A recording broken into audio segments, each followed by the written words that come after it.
Hello नमस्कार सर्वांना, good morning. तर आज दिवसाची सुरुवात मस्त चहापासून झाली।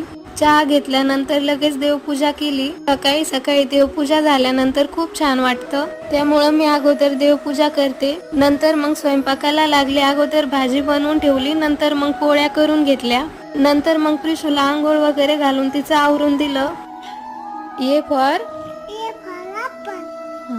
त्रिशूला अभ्यास करायची खूप आवड आहे। रोज पुस्तक घेऊन बसते हातामध्ये। ABCD पण बरीच पाठ झालेली आहे तिची। काय खायचं प्रिशू? काय खायचं बाळा? मॅगी? इथं मी तिचा व्हिडिओ काढत होते, त्यामुळे ती रडत होती। व्हिडिओ काढू नको म्हणत होती मला।